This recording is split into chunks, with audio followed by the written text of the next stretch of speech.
إن الله وملائكته يصلون على النبي يا أيها الذين آمنوا صلوا عليه وسلموا تسليما اللهم صل على محمد وآل محمد. أعوذ بالله من الشيطان الرجيم. بسم الله الرحمن الرحيم. ياسين والقرآن الحكيم إنك لمن المرسلين على صراط مستقيم. تنزيل لتنذر قوما ما أنذر آباؤهم فهم غافلون. لقد حق القول على أكثرهم فهم لا يؤمنون. إنا جعلنا في أعناقهم أغلالا فلسانا فهم مقمحون وجعلنا من بين أيديهم سدا ومن خلفهم سدا فأغشيناهم فهم لا يبصرون. وسواء عليهم أنذرتهم لهم تنذرهم لا يؤمنون. إنما تنذر من اتبع الذكر خشي الرحمن بالغيب فبشره بمغفرة أجر كريم. إنا نحن الموتى ما قدمت آثارهم وكل شيء أحصيناه في إمام مبين. واضرب لهم مثلا أصحاب القرية إذ جاء المرسلون إذ أرسلنا إليهم فكذبوا وما فأرسلنا بثالث فقالوا إنا إليكم لمرسلون. قالوا ما أنتم إلا بشر مثلنا وما أنزل الرحمن من شيء إن أنتم إلا تكذبون. قالوا ربنا يعلم إنا إليكم لمرسلون وما علينا إلا البلاغ المبين. قالوا إنا أتينا بكم ليلا أن تنتهوا لنرجونكم من عذاب أليم. قالوا طائركم معكم إن ذكرتم بل أنتم قوم مسرفون. وجاء من أقصى المدينة رجل يسعى قال يا قوم اتبعوا المرسلين اتبعوا ما لا يسألكم أجرا مهتدون. وما للعبد فترين وإليه ترجعون. أتخذ من دون الله آلهة الرحمن بزره لا تغني عني شفاعتهم شيئا ولا ينقذون. إني إذا لفي ضلال مبين. إني آمنت بربكم فاسمعون. قيل ادخل الجنة قال يا ليت قومي يعلمون بما غفر لي ربي وجعلني من المكرمين. وما أنزلنا على قومي من بعده من جود من السماء وما كنا منزلين.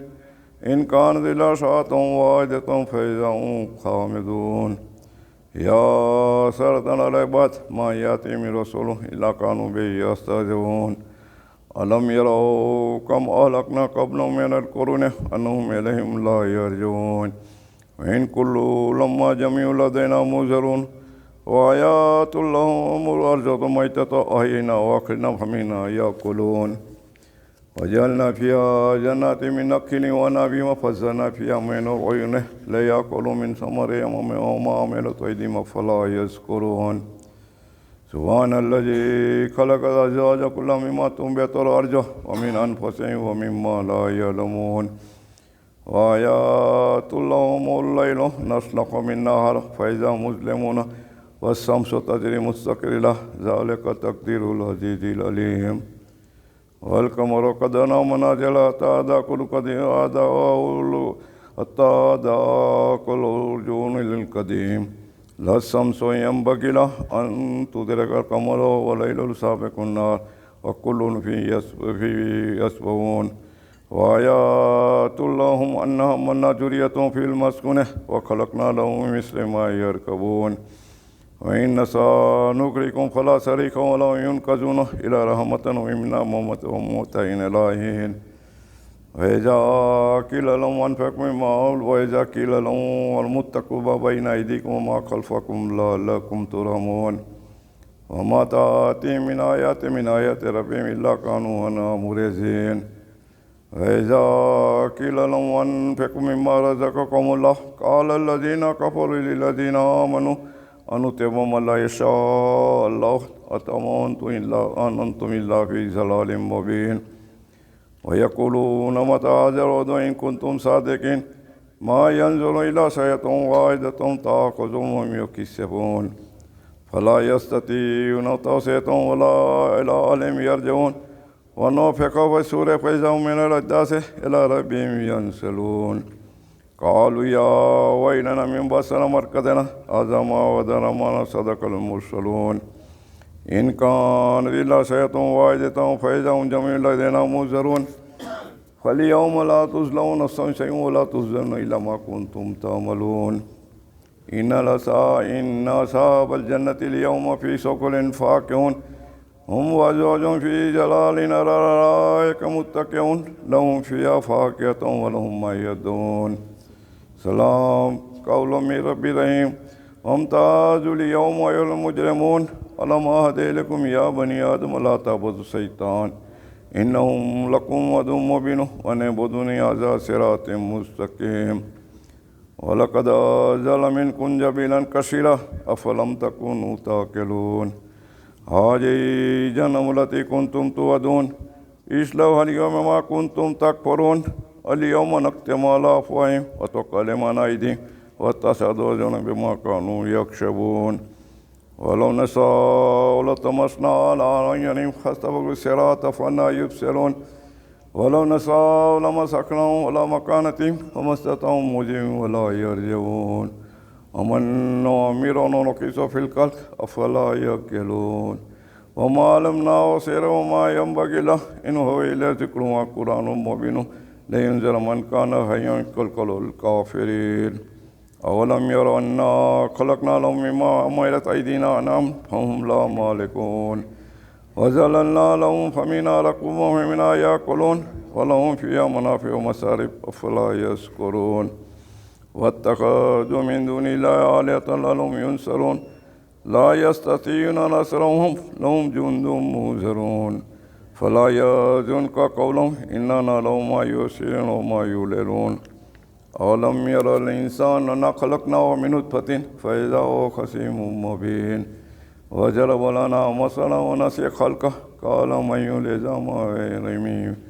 قل يحيي الذي أنشأ أول مرة وهو بكل خلق عليم الذي جعل لكم من الشجر أخضر نارا فإذا أنتم منه توقدون وليس الذي خلق السماوات والأرض بقادر ألا يخلق مثلهم بل الله الخلاق العليم إنما أمره إذا أراد شيئا أن يقول كن فيكون فسبحان الذي بيده الملكوت وكل شيء وإليه ترجعون صدق الله العلي العظيم اللهم صل على محمد وآل محمد.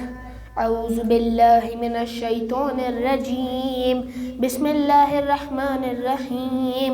اللهم إني أسألك برحمتك التي وسعت كل شيء وبقوتك التي قهرت بها كل شيء وخزع لها كل شيء وذل لها كل شيء وبجبروتك التي غلبت بها كل شيء وبعزتك التي لا يقوم لها شيء وبعظمتك التي ملأت كل شيء وبسلطانك الذي على كل شيء وبوجهك الباقي بعد فناء كل شيء وبأسمائك التي ملأت أركان كل شيء وبعلمك الذي أحاط بكل شيء وبنور وجهك الذي عزاء له كل شيء. يا نور يا قدوس يا نور يا قدوس يا نور يا قدوس يا أول الأولين ويا آخر الآخرين. اللهم اغفر لي الذنوب التي تهتك الإثم. اللهم اغفر لي الذنوب التي تنزل النعم. اللهم اغفر لي الذنوب التي تغير النعم. اللهم اغفر لي الذنوب التي تحبس الدعاء. اللهم اغفر لي الذنوب التي تقطع الرجاء. اللهم اغفر لي الذنوب التي تنزل البلاء. اللهم اغفر لي كل ذنب أذنبته وكل خطيئة أخطأتها. اللهم إني أتقرب إليك وبذكرك أستشفع بك إلى نفسي وأسألك بجودك أن تدنيني من قربك وأن توزيني شكرك وأن تلهمني ذكرك. اللهم إني أسألك سؤال خازيا متذلل خاشع أن تسامحني وترحمني وتجعلني باسمك راضيا قانعا وفي جميع الأحوال متواضعا. اللهم وأسألك سؤال من اشتدت فاقته وأنزل بك عند الشدائد حاجته وازم فيما عندك رغبته. اللهم وازم سلطانك وعلى مكانك وخفي مكرك وظهر أمرك وغلب قهرك وجرت قدرتك ولا يمكن الفرار من حكومتي. اللهم لا أجد لذنوبي غافرا ولا لكبائي ساترا ولا لشيء من عملي القبيح بالحسن مبدلا غيره. لا إله إلا أنت سبحانك وبحمدك ظلمت نفسي ظلمت نفسي ظلمت نفسي وتجرعت بجهلي وسكنت إلى قديم ذكرك لي ومنك علي. اللهم مولاي كم من كبير سترت وكم من فادهم من البلاء أكلت وكم من إسار وقيت وكم من مكروه دفعت وكم من ثناء جميل لست أحلل له نشرت. اللهم أعظم بلائي وأفرط بالسوء حالي وكسرت بي أعمالي وقادت بي أغلالي وهبسني النفع بعد أملي وخدعتني الدنيا بغرورها ونفسي بجنايتها ومثالي يا سيدي. فأسألك بعزتك ألا يحجب عنك دعائي سوء عملي وفعالي ولا تفزعني بخفي ما اطلعت عليه من سري ولا تعجلني بالعقوبة على ما عملته في خلواتي من سوء فعلي وإساءتي والدوام تفريطي وجهالتي وكسرة شهواتي وغفلتي. وكن اللهم بعزتك لي في كل الأحوال رؤوفا وعلي في جميع الأمور عطوفا. إلهي وربي من لي غيرك أسأله كشف ضري والنظر في أمري. إلهي ومولاي أجريت علي حكما اتبعت فيه هوى نفسي ولم أحترس فيه من تزيين عدوي فغرني بما أهوى وأسحد ولا ذلك الكذا فتجاوزت بما جرى علي من ذلك بعد حدودك وخالفت بعد أوامرك فلك الحمد علي في جميع ذلك ولا حجة لي فيما جرى علي فيه كذاك وألزمني حكمك وبلاك وقد أتيتك يا إلهي بعد تقصيري وإسرافي على نفسك معتذرا نادما منكسرا مستقيلا مستغفرا منيبا مقرا مذعنا معترفا لا أجد مفرا مما كان مني ولا مفزا أتوجه إليه في أمري غير قبولك عذري وإدخالك إياي في ساعة من رحمتك.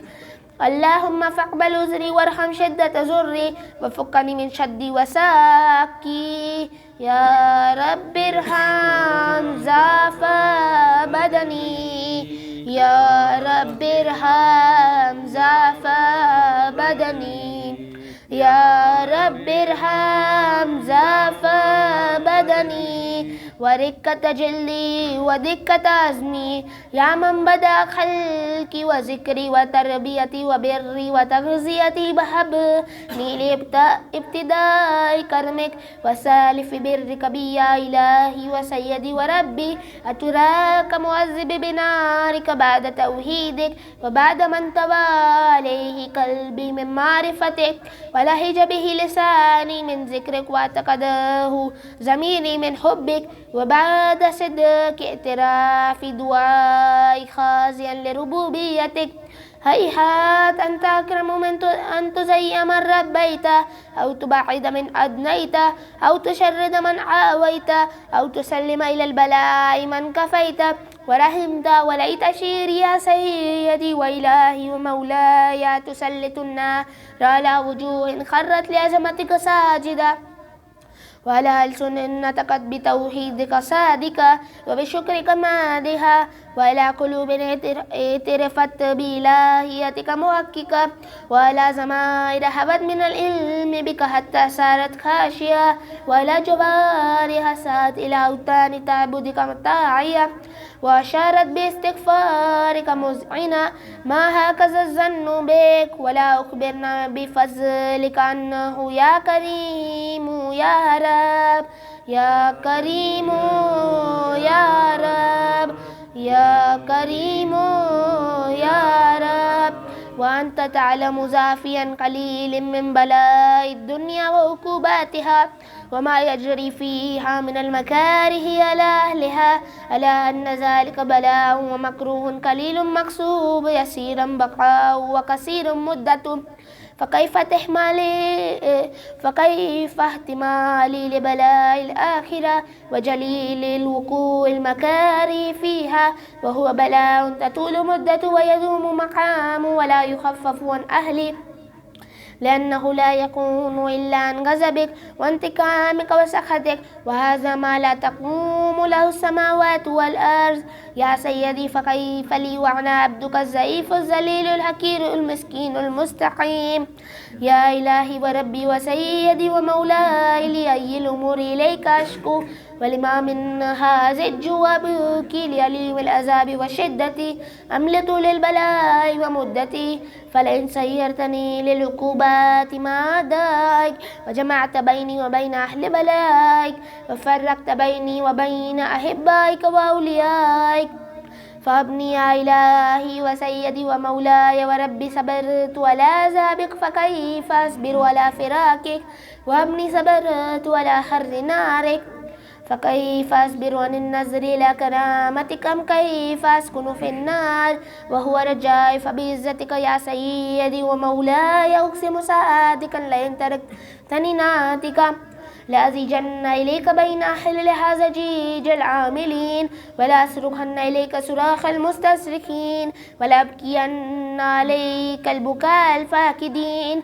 ولو نادينك أين كنت يا ولي المؤمنين، يا غاية أعمال العارفين، غياث المستغيثين، يا غياث المستغيثين، يا غياث المستغيثين، يا حبيب قلوب الصادقين، ويا إله العالمين، أفتبراك سبحانك يا إلهي وبحمدك، تسمع فيها صوت عبد مسلم سجن فيها بمخالفته، وزعت ما بها بمعصيته، وهو بسبعين أدباكها بجرمه وجريرته، وهو يزج إليك زجيجا مؤمل لرحمتك، ويناديك بلسان أهل توحيدك، ويتوسل إليك بربوبيتك. يا مولاي فكيف يبكى في العذاب وهو يرجو ما سلف من حلمك، أم كيف تؤلمه نار وهو يعلم فضلك ورحمتك، وأم كيف يهرق لهيبها وأنت تسمع صوته وترى مكانه، أم كيف يشتمل عليه زفيرها وأنت تعلم زافه، أم كيف يتكلكل بين أدباكها وأنت تعلم صدق، أم كيف تزجره زبانيتها وهو يناديك يا رب، أم كيف يرجو فضلك في إتكها منها فتتركه فيها، هيهات ما ذلك الظن بك ولا المعروف من فضلك، ولا مشبه لما عملت به الموحدين من برك وإحسانك، فباليقين يقطع لولا ما حكمتها به تعذيب جاهدي، وكزيت به من إخلاد معانديك، لجعلت النار كلها بردا وسلاما، وما كان لأحد فيها مكرا ولا مقاما، لكنك تقدست أسماؤك أقسمت أم لم تملأها من الكافرين من الجنة والناس أجمعين، وأن تخلد فيها المعاندين، وأن تجل سناك قلت مبتدئا وتتولت بالإنعام متكرما، أفمن كان مؤمنا كمن كان فاسقا لا يستوون. إلهي وسيدي فأسألك بالقدرة التي قدرتها وبالكزية التي هتمتها وأحكمتها وغلبت من عليه أجريتها، أن تهب لي في هذه الليلة وفي هذه الساعة كل جرم أجرمت، وكل ذنب أذنبت، وكل كبيه أسررت، وكل جهل أملت،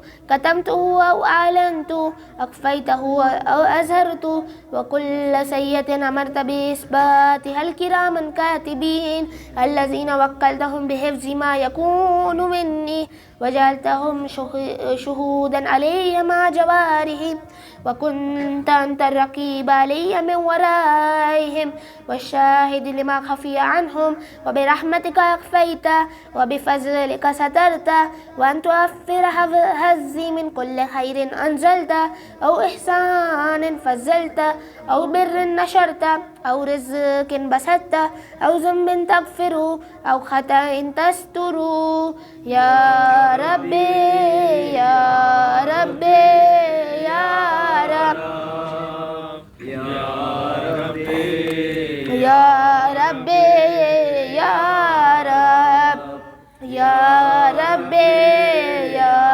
ربي يا رب يا إلهي وسيدي ومولاي ومالك ركي يا من بيده ناسيتي يا لمن بزري ومسكنتي يا خبيرا بفكري وفاقتي يا ربي يا ربي يا رب يا ربي يا ربي يا رب يا ربي يا ربي يا رب أسألك بحقك وقدسك وعظم صفاتك وأسمائك أن تجعل أوقاتي من الليل والنهار بذكرك معمورة وبخدمتك موصولة وأعمالي عندك مقبولة حتى تكون أعمالي وأورادي كلها وردا واحدة وحالي في خدمتك سرمدا يا سيدي يا من عليه مؤولي يا من إليه شكوت أحوالي يا ربي يا ربي يا رب يا ربي يا ربي يا رب يا ربي يا ربي يا رب قوي على خدمتك جواره واشدد على العزيمة جوانه وهب لي الجد في خشيتك والدوام في الاتصال بخدمتك حتى أسرع إليك في الميادين السابقين وأسرع إليك في البارزين واشتاق إلى قربك في المشتاقين وأدنو منك دنو المخلصين وخافك مخافة الموقنين واجتمع في جوارك مع المؤمنين اللهم ومن أرادني بسوء فارد ومن كادني فقد واجعلني من أحسن عبيدك نصيبا عندك وأقربهم منزلة منك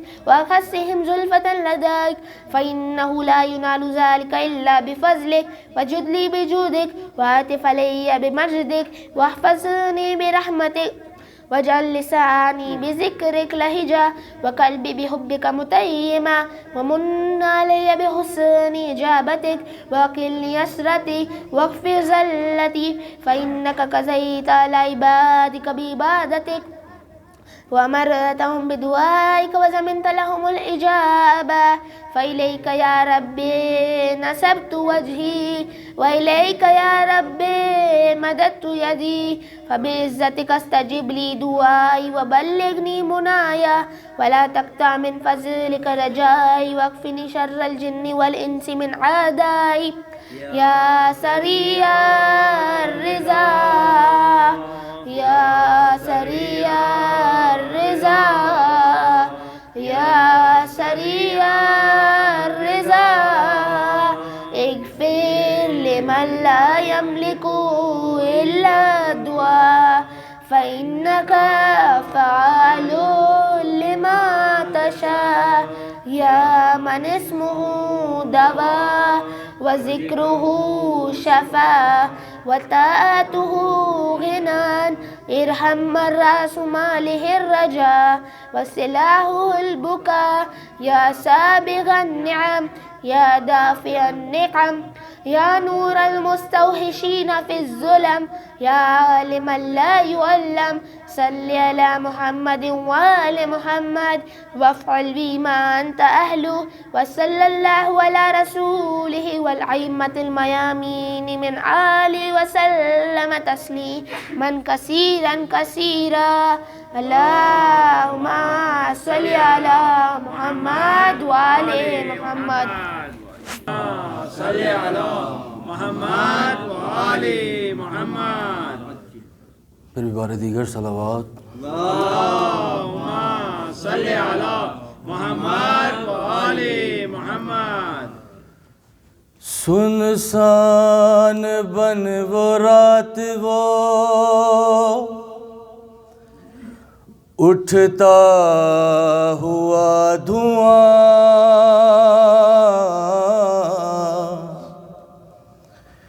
نکلی پدر کو ڈھونڈنے ننھی سی ایک جان، کہتی تھی بابا جان بتا دو کہ ہو کہاں،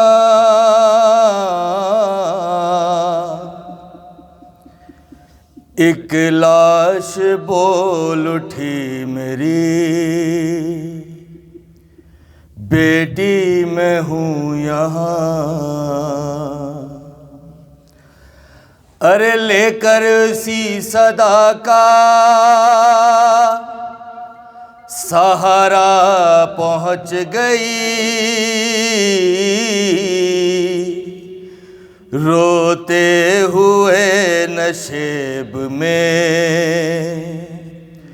دکھیا پہنچ گئی، بے سر جب اپنے باپ کو دیکھا نشیب میں، روئی بہت یتیم سکینہ نشیب میں، بے سر جب اپنے باپ کو دیکھا نشیب میں، روئی بہت یتیم سکینہ نشیب میں، مقتل سے لاش باپ کی جب سر کٹی ملی، تھی عمر 4 سال کی بچی تڑپ گئی، بیٹی جب اپنے باپ کو پہچان نہ سکی، آواز یا ابا کی یتیمہ نے رو کے دی، لاشا غریب باپ کا بولا نشیب میں، روئی بہت یتیم سکینہ نشیب میں، لکھا ہے راویوں نے وہ منظر بڑا عجیب، جنگل وہ کالی رات وہ غربت وہ غم نصیب، آواز سن کے باپ کی پہنچی ہے جب قریب، حالت پدر کی دیکھ کے روئی بہت غریب، بیٹی کے ساتھ باپ بھی رویا نشیب میں، روئی بہت یتیم سکینہ نشیب میں، آگے بڑھی حسین کی مظلوم غم زدہ، تیروں سے جسم باپ کا دیکھا بھرا ہوا، گھبرا کے تیر جسم سے کرنے لگی جدا، کم سن تھی کوئی تیر نہ اس سے نکل سکا، پایا نہ جب حسین کا سینہ نشیب میں، روئی بہت یتیم سکینہ نشیب میں، خالی نہ پائی جسم پہ تیروں سے کوئی جا، کرنے لگی طواف وہ بابا کی لاش کا، مایوس ہو کے پائے تھی بیٹھی وہ غم زدہ، رخسار اپنے باپ کے تلووں پہ رکھ دیا، لے کر پدر کے پاؤں کا بوسہ نشے میں، روئی بہت یتیم سکینہ نشے میں، اپنے پدر کی لاش پہ لے لے کے سسکیاں، وہ اپنا درد باپ سے کرنے لگی بیان، رخ پر بنی تھی صاف جو ظالم کی انگلیاں، بچی نے جب دکھائے تماچوں کے وہ نشان، زخمی بدن حسین کا تڑپا نشے میں، روئی بہت یتیم سکینہ نشے میں۔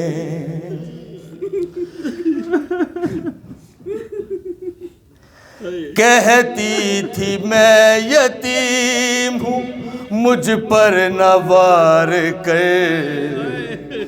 کی منتیں بہت کے ذرا انتظار کر، میں دے رہی تھی شمر کو بندے اتار کر، چھینے ہیں بے رحم نے مگر مجھ کو مار کر، یہ درد جب پدر کو سنایا نشے میں، روئی بہت یتیم سکینہ نشے میں۔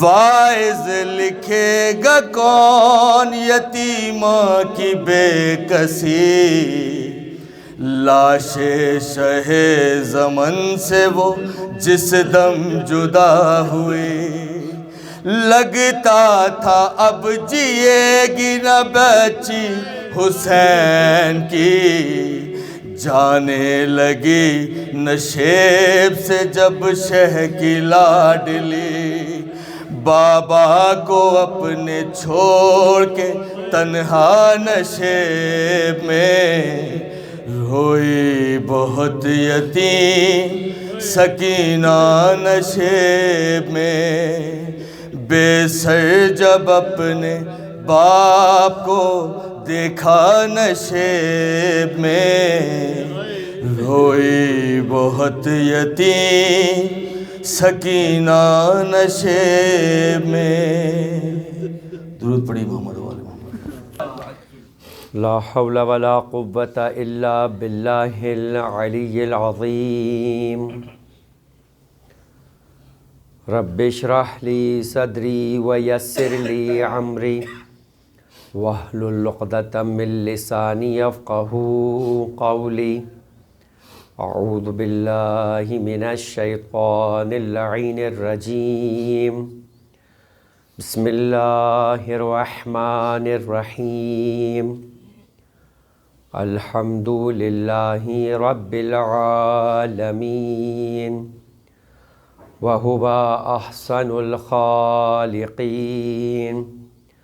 والصلاة والسلام علی اشرف الانبیاء والمرسلین، خاتم النبیین ورحمت للعالمین، سیدنا و نبینا و مولانا ابی القاسم محمد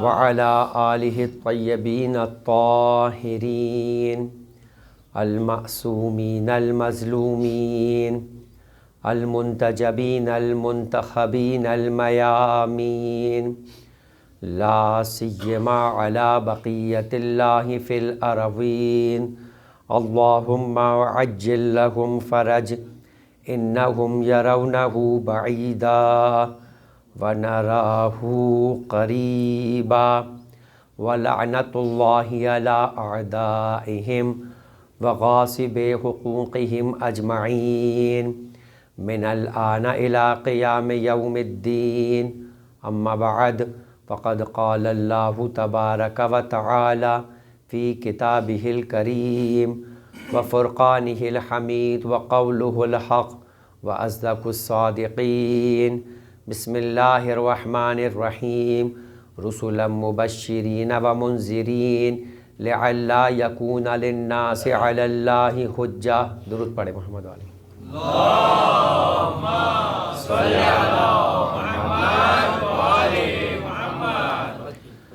عزیزان محترم، اس سلسلہ عشرہ زینبیہ کی یہ آخری گفتگو آپ کی خدمت میں پیش کی جائے گی. قبل اس کے کہ گفتگو کا باقاعدہ آغاز کیا جائے، سب سے پہلے تو پروردگار عالم کی بارگاہ میں شکر ادا کرتے ہیں کہ اس نے ہمیں ذکر محمد و آل محمد کرنے کی توفیق عطا کی اور محمد و آل محمد کے ذکر کو سننے کے لیے جمع ہونے کی توفیق عطا کی. یہ وہ توفیق ہے عزیزان محترم، یقین جانیے کہ جو ہر ایک کو نصیب نہیں ہوا کرتی. آل محمد کا ذکر اتنا عظیم ہے اور اتنا پاکیزہ ہے کہ اس کو اس کے حق کے ساتھ، اس محبت کے ساتھ کہ جو آل محمد کے ساتھ ہو، اس کے ساتھ اسے سننے کی توفیق یوں نصیب ہو جائے کہ آل محمد کی رضا و خوشنودگی کے مستحق ہم بن جائیں، یہ بہت بڑی سعادت ہے. میں نے آپ کے سامنے اپنے پہلے دن کی پہلی شب کی گفتگو کے اندر بھی اس بات کو عرض کیا تھا کہ میرے اور آپ کے مولا اور آقا امام جعفر صادق علیہ افضل الصلاۃ والسلام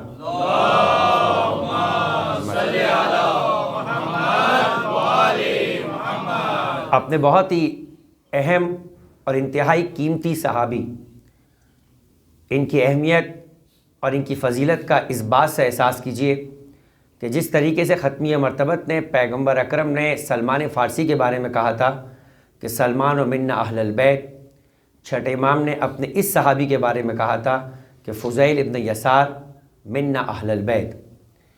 یہ کوئی چھوٹا درجہ نہیں ہوتا عزیزان محترم کہ جسے غیر معصوم ہونے کے باوجود معصوم اس مقام پر سمجھتا ہو کہ یا تو وہ سلمان ہے کہ جس کے لیے یہ لقب اور جس کے لیے عظمت پیغمبر اکرم نے فرمایا، یا پھر وہ اس انداز سے فضیل ابن یسار ہے اور اس فضیل ابن یسار سے امام فرماتے ہیں اور حق تک کہ امام فضیل ابن یسار سے کہتے ہم آل محمد کے وہ شخصیات کے جنہوں نے آل محمد کے ساتھ تمسک اختیار کیا اور اس مقام تک پہنچ گئے کہ آل محمد نے جنہیں اپنا کہا، ہم اس بات کا اعلان کرتے کہ ہم ان کے اپنے ہیں، مگر کمال تو یہ ہے کہ جب وہ ہمیں قبول کرے کہ یہ ہمارے ہیں. امیر کائنات نے فرمایا کہ میں پروردگار عالم کی فخری، یہ میرا فخر ہے کہ میں پروردگار عالم کو کہتا ہوں کہ وہ میرا رب ہے. ہم یہ کہتے ہیں کہ یہ ہمارا فخر ہے کہ علی ہمارا مولا ہے اور وہ ہمیں قبول کر لے کہ ہم علی کے چاہنے والے ہیں، اس لیے کہ یہ کوئی چھوٹا مقام نہیں ہے. شہزادی کونین حضرت فاطمۃ الزہرا سلام اللہ علیہا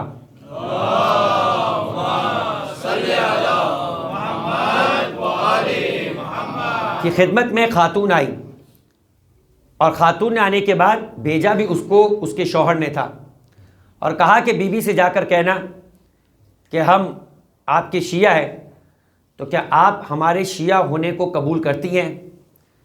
تو شہزادی نے 2 جملوں کا ایک چھوٹا سا فارمولہ بتایا کہ اس کو جا کر چیک کر لو، اگر تم اس پر پورے اترتے ہو تو ہمارے شیعہ ہو. کیا کہا شہزادی نے؟ بہت چھوٹا سا جملہ ہے، ان کنتی تعمل بما امرناکی وانتہی اما زجرناکی فانتی من شیعتنا والا فلا. شہزادی کی بارگاہ کے اندر کوئی تکلف نہیں ہے عزیزان محترم، اور جو شہزادی کہہ دے وہ خدا کی بارگاہ میں اس طرح سے ہو جاتا ہے کہ اگر شہزادی نے رات کو یہ کہا ہو کہ بچوں تمہارے کپڑے درزی کے پاس ہے، تو لوح محفوظ پر پروردگار عالم نے رضوان جنت کو درزی بنا کر زمین پہ اتار دیا، اس لیے کہ اب رضوان جنت کا مقام، رضوان جنت ہونا فضیلت نہیں رکھتا، سیدہ کے دروازے پر حسنین کا درزی ہونا زیادہ فضیلت رکھتا ہے جنت کا دربار ہونے سے. یہ وہ شہزادی ہے جو فرماتی ہے اپنی اس خاتون سے جو پوچھنے کے لیے آئی کہ بی بی یہ بتائیے کہ ہم آپ کے شیعہ ہے یا نہیں؟ فرمایا ان کنتی تعمل بما امرناکی وانتہی اما زجرناکی فانتی من شیعتنا والا فلا، اگر تم اس بات کو مانتی ہو جو ہم نے کہی ہے اور اس سے رک جاتی ہو جس سے ہم نے روک دیا ہے تو تم ہماری شیعہ ہو، ورنہ ہماری شیعہ نہیں۔ عزیزان محترم، ایک باب ہے شاعر خدا کے احترام کا، لہٰذا فرمایا کہ جو شاعر خدا کا احترام کرتا ہے یہ اس کے دلوں کی تقوی کی علامت ہے۔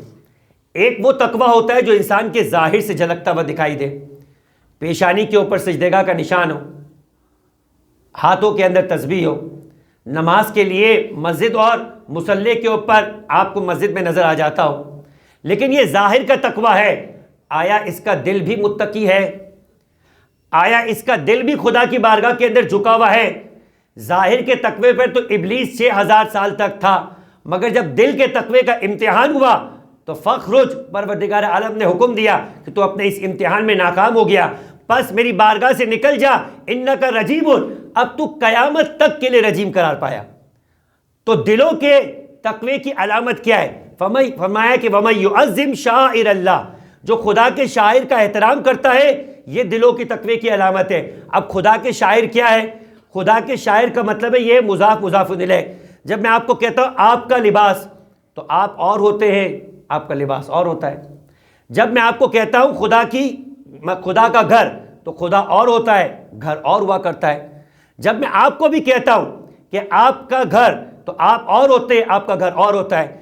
شاعر خدا کا مطلب ہے کہ کچھ چیزیں ہیں جو خدا سے نسبت رکھتی ہے مگر خدا نہیں ہے، جو خدا سے نسبت رکھتی ہے مگر خدا نہیں ہے۔ شاعر جمع ہے قبائل کی طرح، اور شعیرہ کی جمع ہے جس طرح قبیلے کی جمع قبائل ہے، شعیرہ کی جمع شاعر ہے۔ شعیرہ نکلا ہے شعور سے، ہر وہ چیز جو پروردگار عالم تک کا شعور دے دے وہ شاعر خدا ہے۔ اب میں قرآن مجید سے ہی سوال کروں کہ پروردگار کچھ مثالیں دے گا کہ جس سے سمجھ میں آئے کہ شاعر خدا کیا ہے؟ یا تو خدا قرآن میں کہہ دیتا کہ جو میں بتا رہا ہوں وہی شاعر خدا ہے، یا خدا نے کچھ مثالیں دی ہوتی اور ان مثالوں کو دینے کے بعد اب چھوڑ دیا ہوتا امت پر کہ جا کر خود تلاش کرو کہ شاعر خدا کیا ہے۔ تو خدا نے چند مثالیں دی کہ ان مثالوں کے ذریعے سے سمجھ جاؤ کہ شاعر خدا کیا ہے۔ کہ ان البدنۃ من شاعر اللہ، کا بدنہ یعنی حج میں جو قربانی پیش کی جاتی ہے، جو اس اسماعیل علیہ السلام کے بدلے میں آنے والا مینڈا تھا، کہ وہ شاعر خدا میں سے ہے۔ عزیزان محترم، ایک لمحے کے لیے سوچئے کہ وہ نبی نہیں تھا جو خدا سے نسبت رکھتا تھا، نبی خدا کو بچانے کے لیے جو کہ ابھی نبی نہیں بنا تھا، ابراہیم کا بیٹا اسماعیل جو ابھی نبوت کے مرتبے پہ نہیں آیا تھا، مگر اسماعیل کو بچانے کے لیے جو مینڈھا قربان ہو جائے اس کی یادگار آج تک آپ قربان کرتے ہوئے نظر آ رہے۔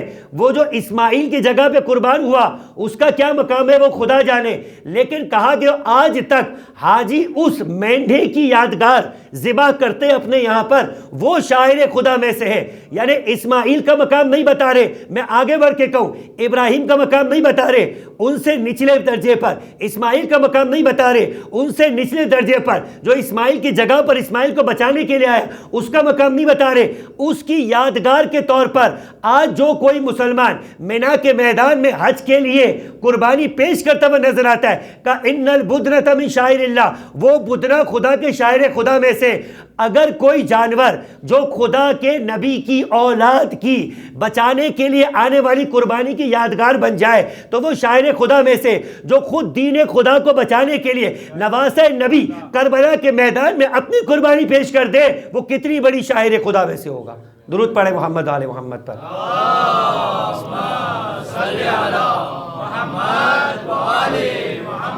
پھر فرمایا ان الصفا والمروۃ من شاعر اللہ، صفا اور مروہ شاعر خدا میں سے۔ صفا اور مروہ کیا ہے عزیزان محترم؟ دو پہاڑیاں ہیں۔ ان دو پہاڑیوں نے کیا کیا تھا؟ کیا یہ دنیا کی سب سے بڑی پہاڑی ہے یا دنیا کی سب سے پہلی پہاڑی ہے؟ نہ دنیا کی سب سے بلند پہاڑی ہمالیہ ہے اور نہ دنیا کا سب سے پہلا پہاڑ کوہ ابو قبیس کی طرح ہے۔ تو یہ ہے کیا؟ آج جب مسلمان جاتا ہے تو سوال کرتا ہے وہ پہاڑی ہے کہاں؟ وہ ڈھونڈتا ہے، تلاش کرتا ہے۔ مروہ کے نام پر تو اسے سمجھ بھی نہیں آتا کہ وہ کب پہاڑی پہ چڑھ گیا، اور اس پہاڑی کے جو اب کچھ رہ گئی ہے بچانے کے لیے شیشے میں بند کر کے صفا میں علامت کے طور پہ دکھایا جاتا ہے کہ دیکھو جو ہے وہ یہی ہے. تو وہ پہاڑی جو آج نظر بھی نہیں آ رہی وہ خدا کے شاعر میں سے ہے, اور ایسے شاعر میں سے ہے کہ جس کی تعظیم کرنا پروردگار کہتا ہے کہ دلوں کے تقوی کی علامت ہے. تو میں خدا سے سوال کروں گا پروردگار یہ پہاڑیاں ہے کیا؟ کہ ایک نبی کے فرزند کو بچانے کے لیے جب اس کی زوجہ دوڑتے دوڑتے وہاں اس کے پیر چلے جاتے تھے تو خدا نے ان پہاڑیوں کو قابل تعظیم بنایا. ابھی میں نے آپ سے کہا وہ نبی نہیں, وہ نبی کا فرزند نہیں, نبی کے فرزند کو بچانے کے لیے آنے والا جانور نہیں. اس جانور کی یادگار بھی اگر آج مسلمان قربان کرتا ہے وہ شاعر خدا ہے. اب آ جائیے, ابراہیم کی بات نہیں ہو رہی, اسماعیل کی بات نہیں ہو رہی, اسماعیل کی زوجہ جو کہ غیر معصومہ ہاجرہ ہے ان کی بات بھی نہیں ہو رہی, ان کے قدموں کی بات بھی نہیں ہو رہی. ان کے قدم اگر کسی پہاڑ تک پہنچ جائے تو خدا کی نگاہ میں شاعر خدا بن جایا کرتے. اب آئیے وہ کربلا کہ جس پر حسین کے قدم پہنچے ہو, جس پر حسین کے شبیہ پیغمبر کے قدم پہنچے ہو, جس پر عباس ابن علی کے قدم پہنچے ہو, جس پہ 72 شہداء کا خون جمع ہو گیا, اگر وہ کھا کے شفا نہ بن جائے اور شاعر خدا نہ بن جائے تو پھر اس سے عظیم کس کا مقام ہوگا؟ درود پڑھے محمد آل محمد پر.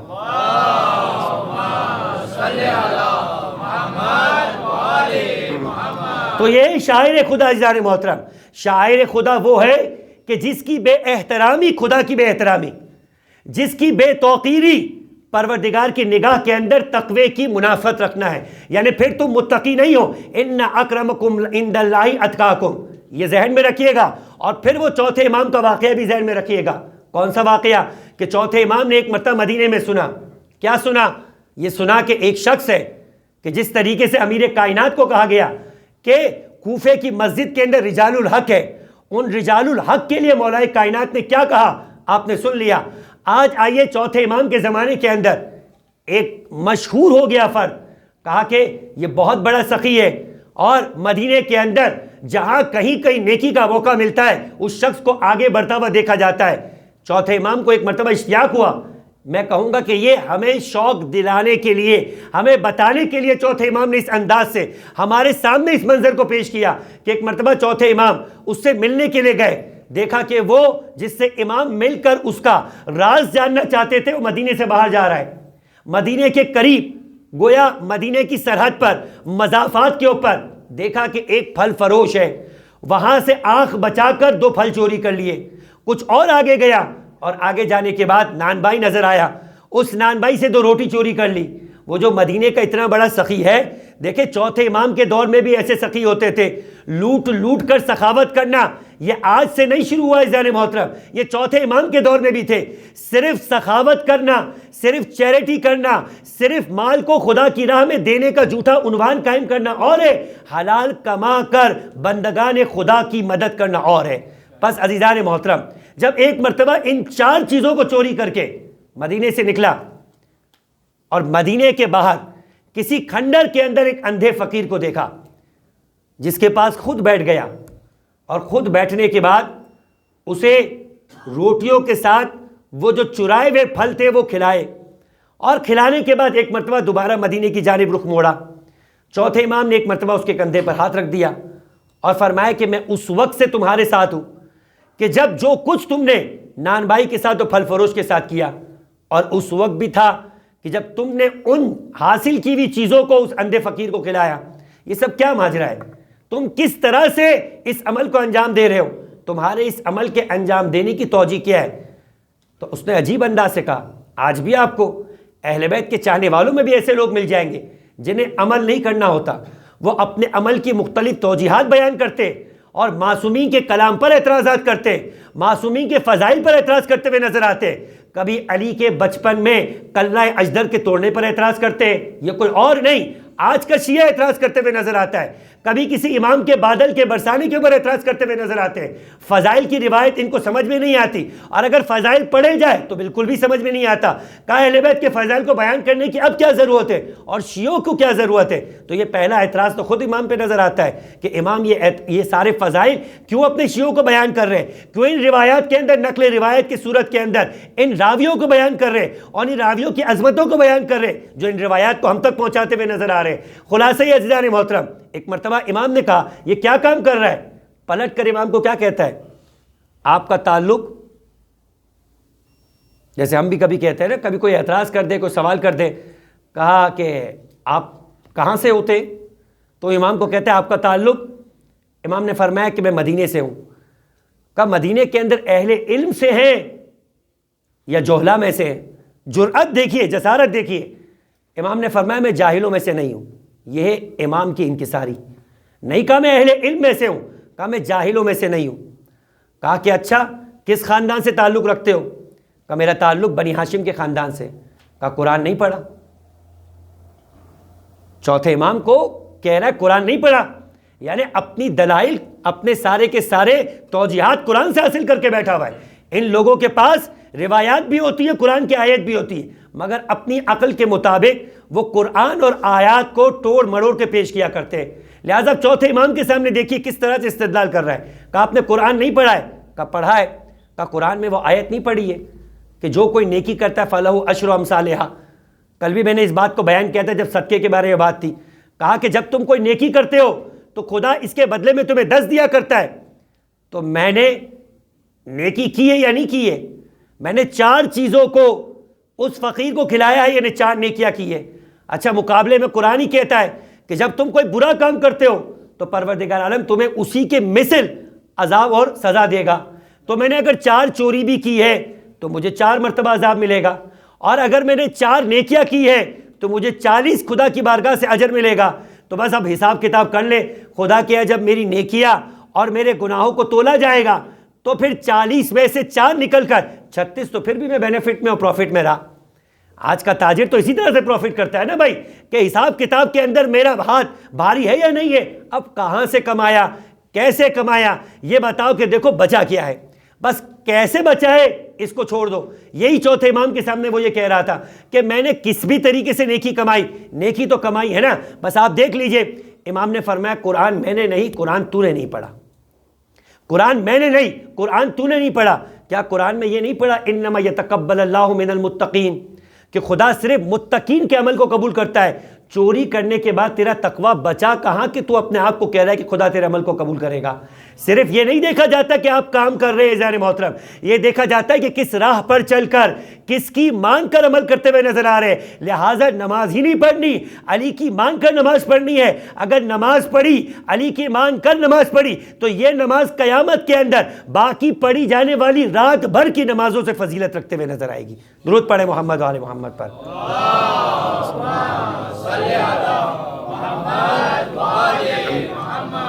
تو عزیزان محترم، جہاں سے بات چلی تھی شاعر خدا، یعنی وہ چیز کہ جس کو دیکھ کر خدا کی یاد آ جائے۔ اب آپ ایک مرحلے کے بتائیے کہ مسجد کو دیکھ کر خدا کی یاد آتی ہے یا نہیں آتی؟ کوئی نماز پڑھ رہا ہے تو نماز کو دیکھ کر خدا کی یاد آتی ہے نہیں آتی؟ ہر وہ چیز کہ جس کو دیکھ کر خدا کی یاد آتی ہے وہ شاعر خدا ہے۔ اور جو کوئی بھی شاعر خدا کی توہین کرے گا، وہ چاہے محمد و آل محمد کی توہین ہو، چاہے محمد و آل محمد کے اعمال کی توہین ہو، وہ محمد و آل محمد اور اعمال محمد و آل محمد کی توہین نہیں، خدا کی توہین ہوگی۔ اور جب وہ خدا کی توہین ہوگی تب چھٹے امام کی یہ روایت سمجھ میں آئے گی۔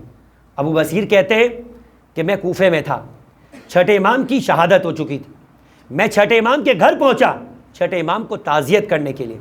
ابو بصیر کہتے ہیں کہ امام کی زوجہ نے کہا کاش کہ ابو بصیر تم اس وقت ہوتے جب تمہارے مولا کی شہادت ہو رہی تھی۔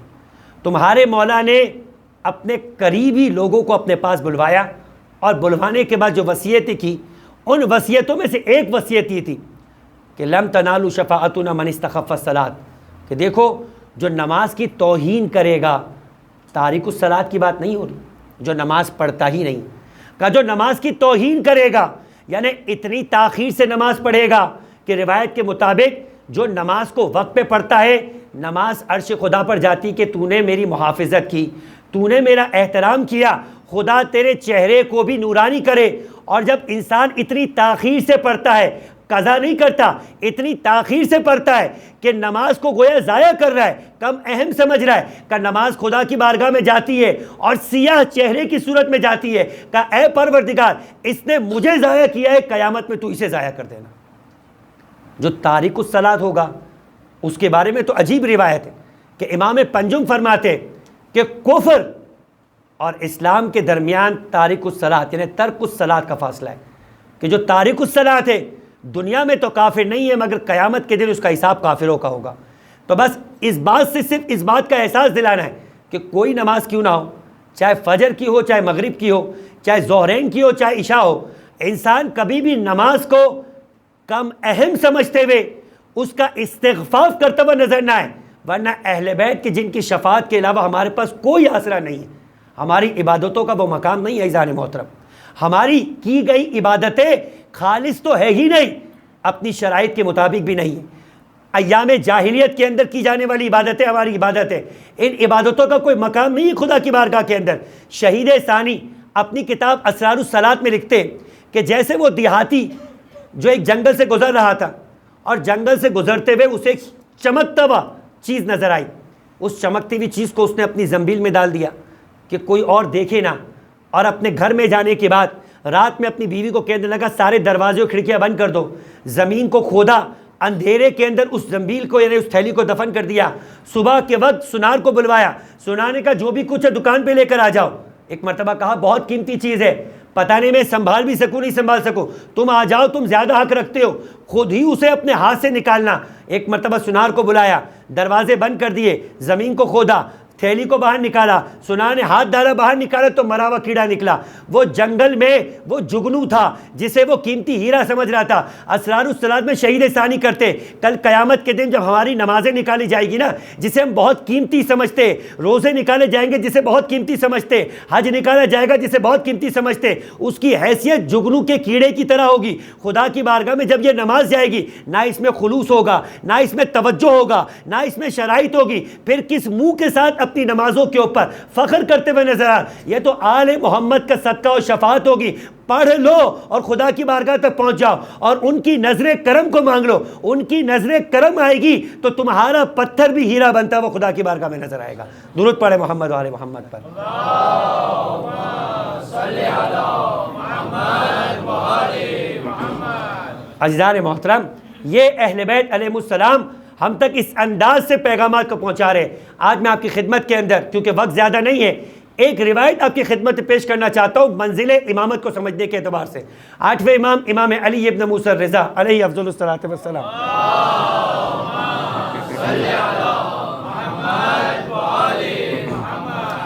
چونکہ وقت مختصر ہے اور اس کے بعد آج شب اربعین بھی ہے، اس اعتبار سے مصائب بھی طویل ہوں گے، تو میں آپ کے سامنے فقط چند جملے 8ویں امام کے اس روایت سے پیش کرتا ہوں کہ جب 8ویں امام مروف پہنچ چکے، یعنی شہر طوس میں ہے، یعنی شہر خراسان کے اندر ہے۔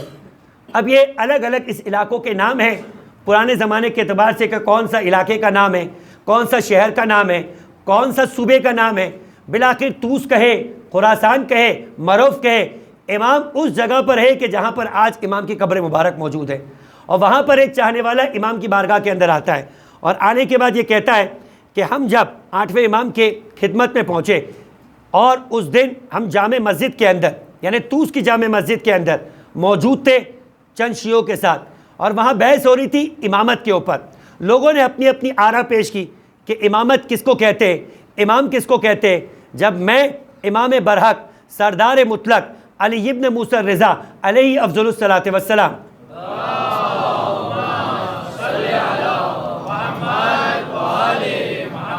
اب دل تو چاہتا ہے کہ چونکہ اس کی عربی بڑی شاندار ہے لیکن عربی آپ کے سامنے پیش کر کے ترجمہ پیش کیے بغیر مطلب تو نہیں پہنچے گا، تو لہٰذا فقط اردو ہی آپ کے سامنے پیش کر دوں۔ فرمایا کہ جب میں ان کی خدمت میں حاضر ہوا اور ان کے حضور لوگوں کا نظریہ امامت پر بحث کرنا بیان کیا، امام مسکرائے اور فرمانے لگے اے عبدالعزیز، یہ لوگ بالکل ناواقف اور جاہل ہیں، ان کی آرا، ان کے نظریے ان کے دھوکے پر ہے، یہ اپنی عقل و دانش سے امامت کو سمجھنے کا کیسے دعویٰ کر سکتے ہیں۔ فرمایا کہ خدا بزرگ و بدتر نے جب تک دین اسلام کو کامل نہ کر لیا اور اپنے نبی کو اس وقت تک دنیا سے نہ اٹھا دیا کہ جب تک امامت کا پیغام لوگوں تک نہ پہنچا دیا۔ فرمایا کہ ان پر قرآن کو نازل فرمایا، ہر چیز جو حلال و حرام، حدود و احکام اور تمام انسانی ضروریات کا تھا وہ تفصیل کے ساتھ قرآن میں بیان کر دیا، اور پھر امام نے سورہ مبارکہ انعام کی آیت نمبر 38 پیش کی کہ ما فرطنا فی الکتاب من شیء، کیا ہر خشک و تر خدا نے قرآن مجید میں بیان نہیں کر دیا؟ اور اگر ہر خوش کو تر خدا نے بیان کر دیا ہے تو یہ اپنے ذہنوں سے امامت کا فلسفہ کیوں جھاڑتے ہوئے نظر آتے ہیں؟ قرآن سے کیوں نہیں پوچھتے کہ امامت کسے کہتے ہیں، امام کسے کہتے ہوئے نظر آتے ہیں؟ امام کون ہے؟ فرمایا کہ خدا خود قرآن مجید کے اندر سورہ مبارکہ انبیاء کے اندر کہتا ہے کہ ہم ہیں وَجَعَلْنَا أَئِمَّةً يَهْدُونَ بِأَمْرِنَا، فرمایا کہ ہم ہیں کہ جنہوں نے اماموں کو قرار دیا، فرمایا کہ یہ ہمارے امر سے ہدایت کیا کرتے ہیں، وَإِيتَاءِ الصَّلَاةِ وَإِقَامَ الصَّلَاةِ وَإِيتَاءِ الزَّكَاةِ، ہمارے حکم سے نماز کو قائم کرتے، زکوٰۃ کو نافذ کیا کرتے، وَكَانُوا لَنَا عَابِدِينَ، اور یہ ہمارے عبادت گزار بندوں میں سے تھے۔ فرمایا کہ امام کون ہے؟ اِنِّی جَاعِلُكَ لِلنَّاسِ اماما، پہلا امام ابراہیم تھا، ابراہیم نبی بھی تھے، ابراہیم رسول بھی تھے، ابراہیم صاحب شریعت بھی تھے، آخر میں ابراہیم کو عہدہ ملا۔ فرمایا نبی کسی قریے کا ہوتا ہے، رسول کسی علاقے کا ہوتا ہے، اولو العزم شاید کسی اور بڑے علاقے کا ہوتا ہے، لیکن امام کون ہے؟ کا واحد عہدہ امام تھا کہ جب ابراہیم کو امامت ملی فرمایا انی جاعلک للناس اماما، ہم کل کے کل دنیا کے اندر موجود ہر انسان کا جو دنیا کے کسی بھی علاقے سے تعلق رکھتے ہو اس کا امام ابراہیم کو بناتے ہیں۔ اور فرمایا نبی کے لیے کیا فرمایا؟ وما ارسلناک الا رحمت للعالمین، کا ابراہیم کی امامت لوگوں تک تھی، انسانوں تک تھی، ہمارے نبی محمد مصطفیٰ کی امامت اور ان کی نبوت لوگوں تک نہیں، جنات تک نہیں، چرند تک نہیں، پرند تک نہیں، عالم تک نہیں، سارے عالمین جہاں جہاں پر خدا کی ربوبیت ہے وہاں وہاں پہ محمد کی نبوت ہے۔ درود پڑھے محمد و آل محمد پر۔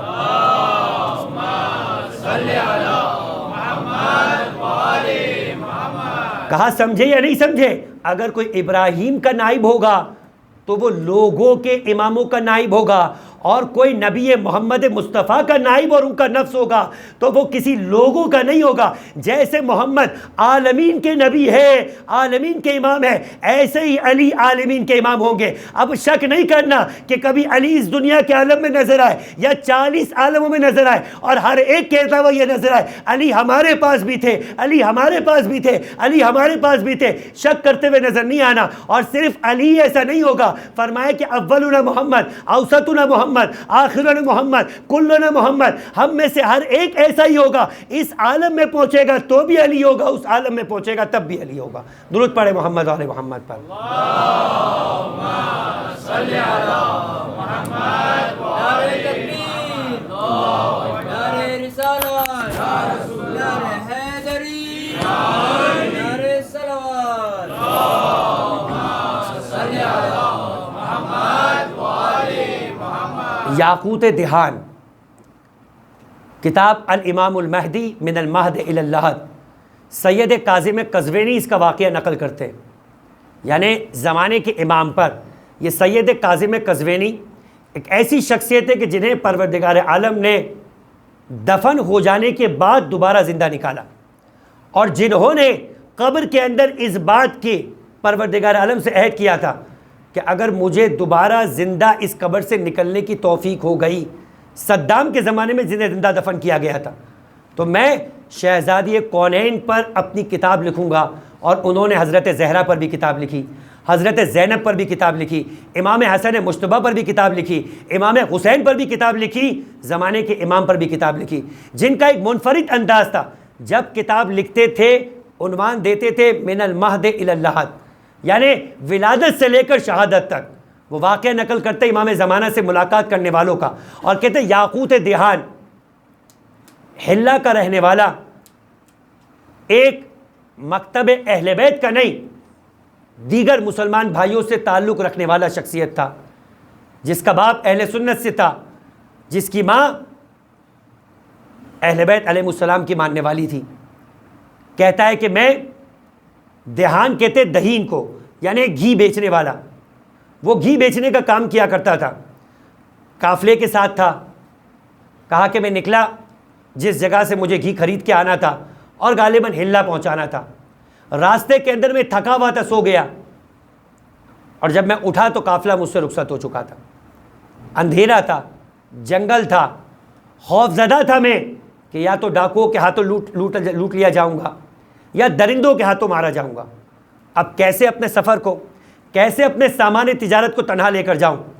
کا اسی خوف کے اندر تھا کہ مجھے میری ماں کی ایک بات یاد آئی. کہ میری ماں کہا کرتی تھی ہمارا 12واں امام اگر کوئی اسے اپنی مدد کے لیے پکارتا ہے تو وہ غریبوں کی مدد کیا کرتا ہے, لاچاروں کی مدد کیا کرتا ہے, مستضعفین کی مدد کیا کرتا ہے. اور کہا کہ مدد مانگنے کا بھی بڑا عجیب طریقہ بتایا. فرمایا کہ جب ہم اس امام کو مدد کے لیے پکارتے ہیں نا تو ہر نام سے نہیں پکارتے. کچھ ایسے نام پروردگار عالم کے کئی نام ہیں, لیکن خدا کا ایک نام ایسا بھی کہ جس کو اسم اعظم کہا جاتا ہے. اسی طریقے سے زمانے کے امام کو اگر پکارنا ہو تو امام زمانہ کو پکارنے کا بھی ایک خاص نام ہے جو سکھایا گیا ہے مشکل میں مدد کے وقت پکارنے کے لیے. کیا نام ہے؟ یا ابا صالح ادرکنی. مکتب اہل بیت کا نہیں تھا مگر اپنی ماں سے سنا ہوا تھا. یہ جو مائیں بچپن میں آپ کو پڑھاتی اور سکھاتی ہے نا, یہ ضائع نہیں ہوتا عزیزان محترم. یہ جو آپ کو سکھاتی اللہ ایک, یہ جو آپ کو سکھاتی ہے کہ امام 12, یہ جو آپ کو سکھاتی ہے کہ معصوم 14, عزیزان محترم اس کی قدر اور اہمیت کیا ہے؟ چوتھے امام کے زمانے میں ایک شخص پر دوسرے شخص کے باپ کی دیت واجب ہو گئی غلطی سے قتل کرنے کی وجہ سے. کسی وجہ سے غلطی سے وہ قتل ہو گیا, بیٹے نے قصاص کے طور پر اسے پکڑ لیا. چوتھے امام کے سامنے معاملہ لایا گیا. چوتھے امام نے فرمایا کہ امام کا کام کیا ہوتا ہے؟ وہ کوشش کرتے کسی طریقے سے چاہنے والوں مصالحت ہو جائے. نہ فقط مصالحت ہو جائے, مفضل بن عمر جو چھٹے امام کا راوی تھا کہتا ہے امام نے میرے پاس 400 درہم رکھائے ہوئے تھے کہ جب کبھی کسی دو شیعوں کے اندر کوئی جھگڑا ہو جائے مال خرچ کر کے بھی اگر ان میں صلح کرا سکو تو میرے اس مال کو خرچ کر دینا. چوتھے امام نے کہا کہ کیا اس شخص نے کبھی تمہارے اوپر احسان کیا ہے؟ کبھی کوئی احسان تو نہیں کیا ہے. بچپن میں اس نے مجھے مکتب اہل بیت کے عقائد کو سکھایا تھا, اور وہ عقائد کیا ہے؟ یہی ہے کہ امام 12 ہے, معصوم 14 ہے, پنجتن پاک ہے. فرق کیا تو اس نے بتایا تھا کہ 4 کو ماننے والے اور ہیں, 12 کو ماننے والے اور ہیں. بس یہ سکھایا تھا. امام نے فرمایا تم اس کو بس کہتے ہو؟ آسمان سے لے کے زمین تک اگر خدا اس کائنات کو ہیرے و جواہرات سے بھر دے تو بھی اس کے سکھائے ہوئے کا نعم البدل نہیں بن سکتا.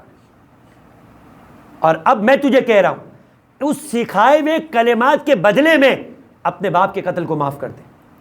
یہ جو مائیں بچپن میں سکھاتی ہے, جو ہمارے پاکیزہ نسب ہونے کی بنا پر ہم سیکھتے ہیں, اس کی اہمیت کم نہیں. یہ اہل سنت سے تعلق رکھنے والا کہتا ہے کہ میں نے بچپن سے اپنی ماں کی بات کو سنا تھا تو میں اپنے باپ کے مکتب پر تھا, تو میں اپنے باپ کی فقہ اور مذہب کے اوپر کام کرتا ہوا, لیکن میرے دماغ میں آیا اور میں نے کہا کہ میں اس طریقے سے اپنے ماں کے اس 12ویں کو پکارتا ہوں, اگر میری مدد کو آ گیا تو پھر میں 12 امامی بن جاؤں گا. بس ایک مرتبہ سچے دل کے ساتھ, خلوص کے ساتھ, کہ جب انسان مشکل میں ہوتا ہے, جب انسان اضطراب میں ہوتا ہے, اما یجیب المضطر اذا دعاہ فیکشف السوء, کہا کہ جب انسان اضطراب میں اور خطرناک کیفیت میں ہوتا ہے تو خلوص کے ساتھ پروردگار کو بھی پکارتا ہے, ائمہ کو بھی پکارتا ہے. بس ایک مرتبہ اس نے رخ کیا خانے خدا کی طرف اور کہا یا ابا صالح ادرکنی. یہ کہہ کر وہ کہتا ہے کہ میں چل رہا تھا, میں نے محسوس کیا کہ کوئی میرے پیچھے پیچھے چلتا ہوا آ رہا ہے. بس ایک بار وہ میرے قریب ہوا, میں ڈر گیا. میں ویسے ہی اس بات سے خوف زدہ تھا کہ کوئی لوٹ نہ لے. میں نے اپنے آپ کو سرکانا شروع کیا, اندھیرے میں کہیں غائب ہو جاؤں. تو ایک آواز آئی کہ مدد کے لیے بھی پکارتے ہو اور دور بھی ہوتے ہو. بس ایک مرتبہ میں نے کہا کہ آپ میری مدد کے لیے آ گئے؟ کہا ہاں, تم نے مدد کے لیے پکارا تو میں تمہاری مدد کے لیے آ گیا. اور کچھ قدم چلنے کے بعد کہنے لگے کہ جہاں تم جانا چاہتے تھے وہ شہر آ گیا. کہا میں حیرت میں آ گیا کہ دنوں کا سفر تھا اور لمحوں میں طے کر دیا. اب آپ کو سمجھ میں آیا کہ جب زمانے کے امام کے ظہور کا وقت ہوگا اور چاہنے والا اپنے گھر سے نکلے گا تو مہینوں کے سفر کو اگر وہ پیدل طے کرے گا تو مہینوں کا سفر ہوگا جسے چند قدموں کے اندر آپ خانے خدا میں زمانے کے امام کے سامنے ہوں گے. بس عزیزان محترم وہ کہتا ہے کہ دنوں کا سفر تھا, لمحوں میں طے کر دیا. اور اب ایک مرتبہ وہ مجھ سے رخصت ہونے لگا تو میں نے کہا کچھ دیر تو رک جائے, میں آپ کی خدمت کروں. تو جملہ کیا کہا آپ کے امام نے, آپ کو معلوم ہے؟ فرمایا تم اکیلے نہیں ہو جس نے مجھے مدد کے لیے اس وقت پکارا ہے، 1000 آوازیں ہیں کہ جنہوں نے مجھے مدد کے لیے پکارا ہے، ہر ایک کی مدد پہ پہنچنا ہے۔ اس ایک جملے تک میں آپ کو یہاں لے کر آیا تھا کہ زمانے کے امام جو اس طرح کی صفات رکھتے کہ پروردگار عالم نے کائنات کی ہر شے کے اوپر انہیں قدرت دی، مگر اس قدرت کے باوجود ان کا مقام اور ان کی عظمت کیا ہے کہ سارے امتحانات کو خدا کی بارگاہ میں دینے کے لیے تیار۔ اور کس کس طرح کا امتحان نہ دیا؟ وہ حسین جو جنت کے جوانوں کا سردار ہو، وہ کہ جس کے لیے عرش خدا پہ لکھا ہو ان الحسین مصباح الہدی و سفینۃ النجات، وہ حسین کہ جس کے جھولے سے مس ہونے کے بعد فطرس جیسا فرشتہ خدا کی بارگاہ کے اندر دوبارہ بالوں پر پالے۔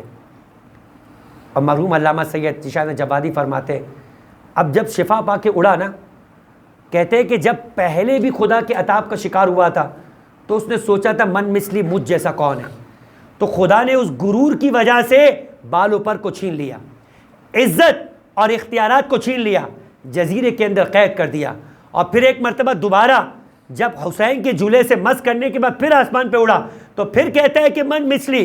اب اگر کوئی پوچھے فطرت سے کہ پہلے بھی کہہ کر عطاب خدا کا شکار ہوا تھا، اب واپس یہی کہہ رہا ہے کہ پہلے کہا تھا اپنے پر بھروسہ کر کے، اب کہہ رہا حسین پہ بھروسہ کر کے، کہ جو حسین کے بھروسے شفاعت پالے، جو حسین کے بھروسے نجات پالے، تو واقعاً کائنات کے اندر اس کے مثل کوئی نہیں ہو سکتا۔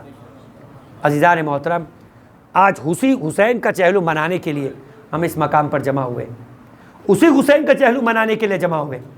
اکیلے حسین کا چہلم تو نہیں ہے، حسین کے بھائی کہ جن کے ہاتھوں کو کاٹ دیا گیا عباس کا چہلم، حسین کے اس فرزند کہ جس کے بارے میں حسین خود کہتے تھے قد برز الی غمال اشبہ الناس خلقا و خلقا و منطقا۔ اب میں اسے روانہ کر رہا ہوں جو صورت میں، سیرت میں، رفتار میں، گفتار میں تیرے نبی کے مشابہ۔ شام میں جب یہ قافلہ داخل ہوا نا تو ایک خاتون نے علی اکبر کے سر کی طرف دیکھ کر کہا کاش اس کی ماں زندہ نہ ہو۔ ام لیلہ ایک مرتبہ کہنے لگی کہ اس کی ماں نے تیرا کیا بگاڑا ہے؟ کہا کہ جس کے چہرے کو میں ماں نہیں ہوں دیکھ کر برداشت نہیں کر پا رہی، اس کی ماں نے کیسے برداشت کیا ہوگا؟ میں کہوں گا یہ تو علی اکبر کا چہرہ تھا، وہ ننھے 6 مہینے کے بچے کے سر کو نوک نیزہ پر دیکھ کر ام رباب نے اس سفر کو کیسے انجام دیا ہوگا۔ یہ علی اصغر کا چہلم بھی ہے، اور اس قاسم کا چہلم بھی ہے کہ جس کے بارے میں فوج یزید سے لکھنے والا لکھتا ہے کہ جب اذا خرجا، وہ جب خیمے سے نکلا نا، کان وجہہ کالقمر، کہا کہ قاسم نہیں نکلا، لیکن کہ جیسے بادل سے کوئی چاند نکلا کرتا ہے، کہا جو دشمن کی نگاہ میں چاند ہو وہ ام فروا کی نگاہ میں کیا ہوگا۔ آج قاسم کا چہلم بھی ہے، آج حبیب ابن مظاہر کا چہلم بھی ہے، آج غلام ابو ذر جون کا چہلم بھی ہے، آج عزیزان محترم ان کا چہلم منایا جا رہا ہے کہ جن کی شہادتوں پر رونے والوں کو رونے نہیں دیا گیا۔ آج کھل کے رونے کا دن ہے، اس لیے کہ جب ایک مرتبہ شہزادی زینب تک سید سجاد کے ذریعے سے پیغام پہنچا کہ یزید ہمیں رہائی کرنا چاہتا ہے، تو شہزادی زینب نے فرمایا ہمیں رہائی قبول نہیں ہے، مگر 3 شرطیں ہیں۔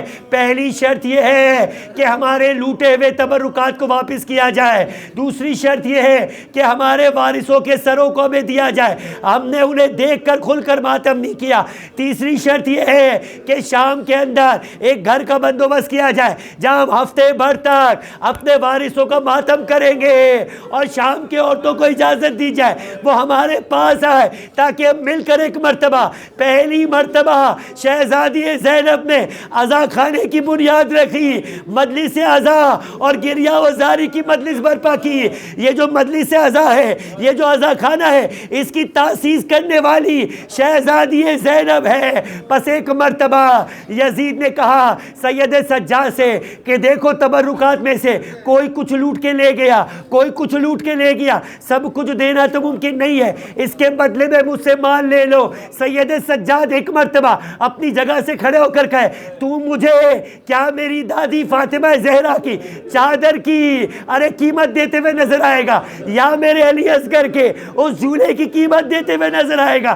تجھے معلوم ہے کہ کائنات کے اندر کوئی چیز اس کی قیمت نہیں بن سکتی، مگر تجھ جیسا ذلیل اس بات کو نہیں سمجھ سکتا جو دنیا دنیا میں ہر شے کو حکومت و دولت کی بنا پر سمجھتا ہو. بس ایک مرتبہ جو کچھ تبرکات میں سے ممکن تھا یزید نے جمع کروا کے سید سجاد کو دیا, اور ایک مرتبہ وارثوں کے سروں کے ساتھ سید سجاد گویا فاتح بن کر ایک مرتبہ اپنی پھوپھی کی خدمت میں آئے. بس ایک بار جب پھوپھی کی خدمت میں پہنچے تو سنو گے عزیزو, کچھ چوٹی ہوئی چادریں آنا شروع ہوئی. مجھے نہیں معلوم ہے کس کس کی چادر آئی ہوگی, کہیں ام رباب کی چادر آئی ہوگی, کہیں شہزادی ام کلثوم کی چادر آئی ہوگی, کہیں شاید شہزادی ام فروا کی چادر آئی ہوگی. میں کہتا ہوں کہ چادروں میں ایک چھوٹی چادر بھی ہوگی, ارے جو اس بی بی کی ہوگی جو انتظار کرتی تھی اور کہتی تھی سید سجاد سے ہم کب وطن جائیں گے, ہم کب وطن جائیں گے. اب جا کر شاید ام رباب نے سکینہ کی کمر پہ چادر رکھ کے کہا ہوگا سکینہ اٹھو, اب وطن جانے کا وقت ہو گیا ہے, تمہیں وطن جانا تھا, بی بی اٹھو, اب ہم وطن روانہ ہونا چاہتے ہیں. بس ایک مرتبہ اس کے بعد سر آنا شروع ہوئے. بس ایک بار ارے سروں کی کیفیت یہ تھی کہ ہر بی بی اپنے وارث کے سر کو خود وصول کرتی تھی اور دل کھول کے ماتم کرتی تھی. ایک بار قاسم کا سر آیا, عجب نہیں کہ ام فروا نے کہا قاسم جب تم گھر سے نکلے تھے خیمے سے گئے تھے چہرے پہ یہ ٹاپوں کے نشان تو نہ تھے. ہائے میرا قاسم پامال ہو گیا. اور ایک مرتبہ ارے لاشوں میں سے ایک سر ایسا آیا کہ جو سر نہیں لایا گیا, ارے جسے تھیلی میں سے نکالا گیا. ام کلثوم کھڑے ہو کر کہنے لگی لاؤ میرے عباس کے سر کو میرے حوالے کرو. ارے میرا وہ با وفا بھائی جو اپنے ہاتھوں کو کٹا کے فرات کے کنارے سو گیا. عباس تمہیں نہیں معلوم تمہارے جانے کے بعد ہمارے سروں سے چادروں کو چھینا گیا, ہمیں شیر بشیر پھرایا گیا. اور عجب نہیں کہ جب دو سر آئے کوئی بی بی سے وصول نہیں کر رہی تھی, فضا آگے بڑھی اور کہا یہ سر مجھے دے دو. ایک بار لے کر ایک بار شریکت الحسین کی خدمت میں آئے, کہا زینب اب تو نا محمد کے سر کو لے لو اور ان سروں کا ماتم کر لو. کہا فضا تمہیں معلوم ہے مدینے سے نکلنے کے بعد ہم نے اول محمد کو حسین کا صدقہ سمجھا تھا اور زینب جسے صدقہ کر دے اسے دوبارہ وصول نہیں کرتی.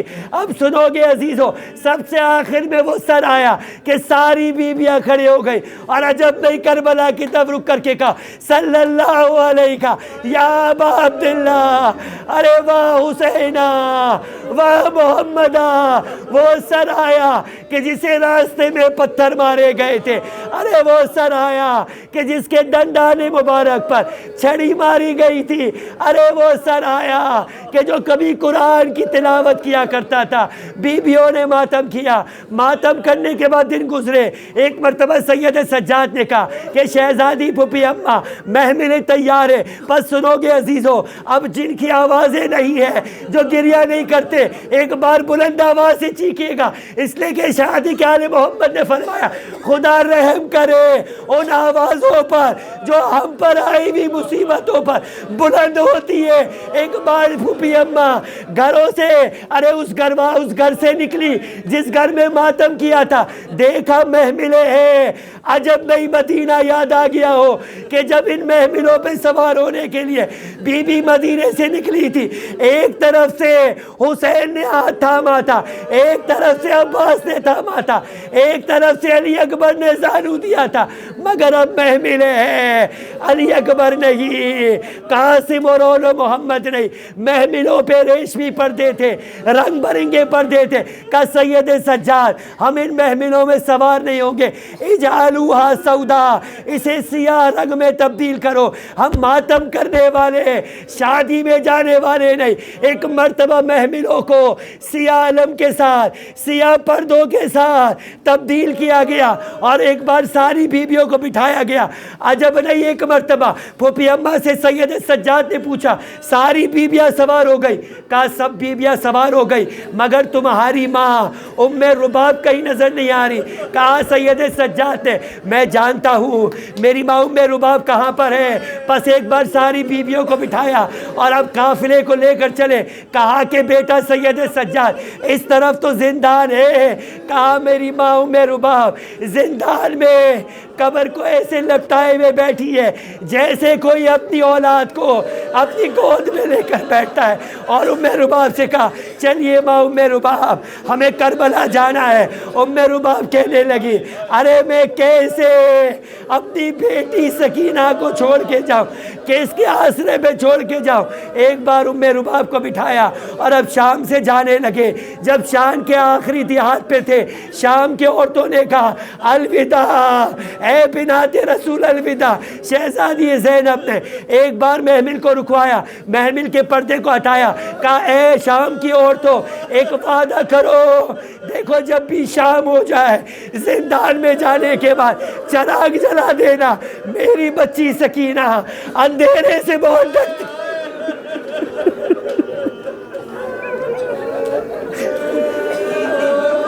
عزیزوں بس ایک مرتبہ یہ سواری سوار ہوئی اور ایک ایسے مقام پر پہنچی، ایک راستہ مدینے کی جانب تھا، ایک راستہ کربلا کی جانب جانا تھا۔ بشیر جو ساتھ ساتھ قافلے کو لے کر چل رہا تھا کہا سید سجاد سے فرزند رسول مدینے چلنا ہے یا کربلا چلنا ہے؟ سید سجاد نے پھوپھی سے پوچھا، پھوپھی نے کہا نہیں سید سجاد بھتیجے پہلے کربلا جائیں گے، اپنے بھائی کو پرسا دوں گی، اسے جا کر بتاؤں گی میرے ساتھ کوفے میں کیا ہوا، میرے ساتھ شام کے دربار میں کیا ہوا، زندان میں ارے حسین کی امانت کو چھوڑ کر آئی ہوں۔ پس ایک بار لے کے چلے، کربلا پہنچے، وہاں کربلا میں حسین کا پہلا زائے جابر بن عبداللہ انصاری فرات کے کنارے غسل کر کے ایک مرتبہ آگے بڑھا۔ جابر نابینا ہو چکے تھے، 90 سال کے بوڑھے تھے، اپنے ساتھی عطیہ سے کہا عطیہ مجھے لے کر چل، قبر حسین کے قریب جا۔ قبر حسین کے قریب گئے اور 3 دفعہ بلند آواز سے کہا یا حسین یا حسین یا حسین۔ اور ایک بار جب قبر سے کوئی جواب نہیں آیا تو عجیب جملہ کہا حبیب لا یجیب حبیب، کیا دوست کو جواب نہیں دیتا؟ حسین تو وہی ہے نا جو نانا کی پشت پہ سوار ہوتا تھا، حسین تو وہی ہے نا جو کبھی ارے حسین نانا کے کندھوں پہ سوار ہوتا تھا۔ پھر مدینے کی طرف رک کر کے کہا اے فاطمہ زہرا جب آپ کے بیٹے کی گردن سے خون روا ہوا ہوگا، کربلا کی زمین سیراب ہوئی ہوگی، آپ نے کیسے دیکھا ہوگا؟ جب یہ گردن سے سر جدا ہوا ہوگا آپ نے کیسے دیکھا ہوگا؟ اور ایک مرتبہ جابر بے ہوش ہو گئے۔ کچھ دیر بعد جابر کو عطیہ نے جگایا، کہا لگتا ہے شام کی جانب سے کوئی قافلہ آ رہا ہے، کہیں دشمنوں کا قافلہ نہ ہو۔ پس ایک بار جابر نے کہا جا کر قریب جا کر دیکھ۔ جب جابر نے کہا کہ عطیہ قریب گئے، کہا ایک قافلہ دیکھتا ہوں جو سیاہ ماریوں میں ہے، آگے آگے ایک بوڑھا شخص ہے، سمجھ نہیں آتا سپاہی نہیں لگتے۔ جب قریب آئے نا تو سید سجاد نے جابر کو پہچان لیا، ایک بار کہا ارے نانا کے صحابی جابر تمہیں ہمارا سلام ہو۔ کہا سید سجاد حسین میری گود میں پلے تھے، تم تو بہت جوان تھے، تمہیں کس نے بوڑھا کر دیا؟ عجب نہیں کہ پہلی مرتبہ سید سجاد نے کہا الشام الشام الشام۔ کہا ہے جابر یہ وہ جگہ تھی جہاں میرا بھائی ٹوٹی ہوئی برچی کا پھل کھا کے زمین کربلا پہ گرا تھا، یہ وہ جگہ تھی جہاں میرے چچا عباس کے بازو جسم سے جدا ہوئے تھے۔ آؤ جابر آؤ، نشے میں لے کر چلے، یہ جگہ وہ تھی جہاں تمہارے حسین کو سینے پہ سوار ہو کر 13 ضربوں کے ساتھ حسین کو ذبح کر دیا گیا۔ جابر میں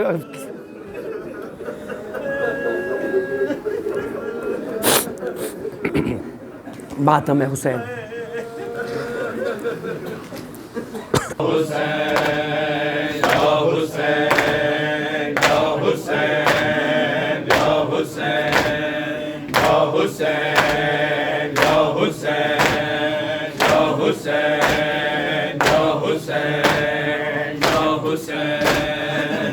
حسین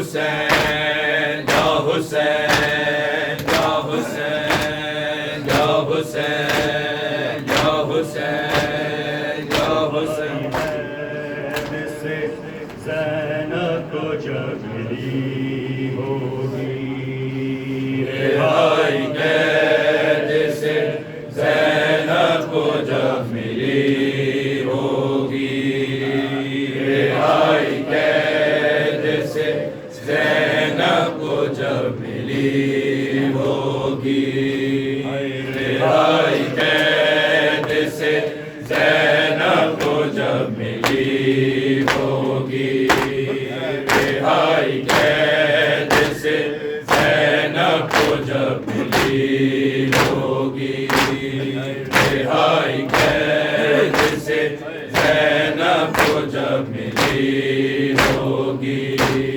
بنا حسین کے بنا حسین کے وہ کیسے گھر گئی ہوگی رہائی قید سے زینب کو جب ملی ہوگی رہائی قید سے زینب کو جب ملی ہوگی رہائی قید سے زینب کو جب ملی ہوگی اے نانا تیرے نوازے تو تیری امت نے دفن کیا ہے اور یاہی بن میں چھوڑ دیا حسین یا حسین حسین بادشاہ حسین شہنشاہ حسین دین ہے حسین دی بنا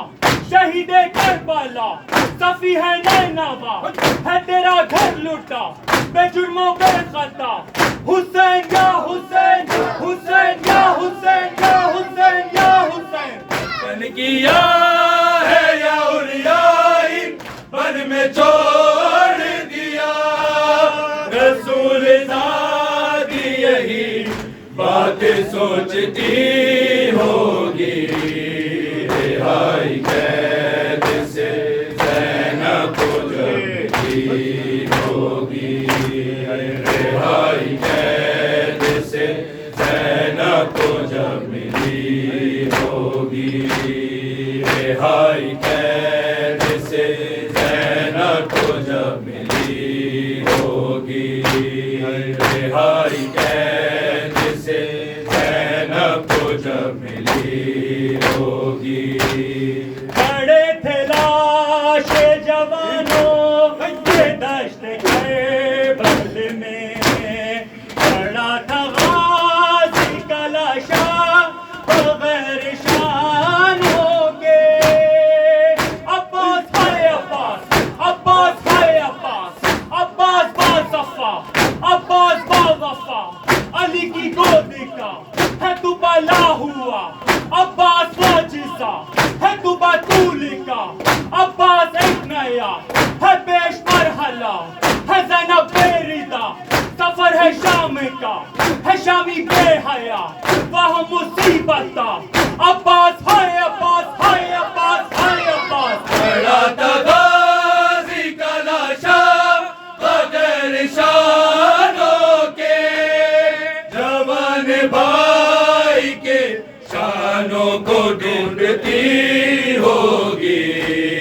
رہائی قید سے زینب کو جب ملی ہوگی رہائی قید سے زینب کو جب ملی ہوگی رہائی قید سے زینب کو جب ملی ہوگی رہائی قید سے زینب کو جب ملی ہوگی لوٹی تھی داشت میں جو تھا در زدانیوں کی لوٹائی عبد بیمار کو لئینوں نے سجاد ہے سجاد سجاد ہے سجاد بیمار کربلا اسیر بے خطا تمہارا قافلہ